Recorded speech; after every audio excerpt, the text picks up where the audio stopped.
Friends, 7 ദിവസത്തെ ശബരിമല ഡ്യൂട്ടിക്ക് ശേഷം ഞാൻ വീട്ടിൽ വന്നപ്പോഴത്തേക്ക് ഏകദേശം 12ഓളം വണ്ടികളായിരുന്നു റിപ്പയറിന് വേണ്ടിയിട്ട് കേരളത്തിൻ്റെ പല ഭാഗത്തു നിന്നും കൊറിയറായിട്ട് വന്നത്. നമ്മുടെ സ്ഥലമുള്ളത് ഇടുക്കി ജില്ലയിലെ കട്ടപ്പന എന്ന് പറഞ്ഞ സ്ഥലത്താണ്. വീണ്ടും ഒരാഴ്ച കൂടി സമയം എടുത്തിട്ടാണ് കുറേ വണ്ടികളൊക്കെ റിപ്പയർ ചെയ്തത്. ഇനിയും കുറേ വണ്ടികൾ റിപ്പയർ ചെയ്യാനുണ്ട്. മിക്ക വീടുകളിലും ഇതുപോലെ വർക്കിംഗ് കണ്ടീഷൻ അല്ലാത്ത വണ്ടികൾ ഇരിപ്പുണ്ടെന്ന് ഇപ്പോഴാണ് ബോധ്യമാകുന്നത്. അതായത് മിക്ക ടോയ് ഷോപ്പുകളിലും നമ്മൾ ടോയ്സ് വാങ്ങുന്നതല്ലാതെ അവർ റിപ്പയറോ കാര്യങ്ങളോ ഒന്നും ചെയ്ത് കൊടുക്കാറില്ല. അതും കൂടെ ചെയ്ത് കൊടുത്താൽ നന്നായിരിക്കും.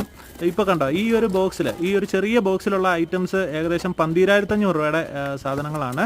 അതിൻ്റെ gear motor, controlling board, gear switch, music board എല്ലാം നമ്മൾ ഡയറക്റ്റ് പർച്ചേസിങ് ആയതുകൊണ്ടാണ് ഈ ഒരു റേറ്റിനെങ്കിലും കിട്ടുന്നത്. ഇതിൻ്റെയൊക്കെ ഓരോ സെപ്പറേറ്റ് ഓൺലൈൻ പ്രൈസുകൾ നോക്കിക്കഴിഞ്ഞ് കഴിഞ്ഞാൽ നമുക്കിപ്പോൾ കിട്ടുന്നതിൻ്റെ ഡബിൾ പ്രൈസ് കൊടുത്ത് വാങ്ങേണ്ടതായിട്ട് വരും.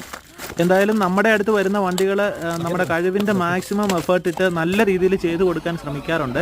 അപ്പോൾ thank you for watching this video. Thank you.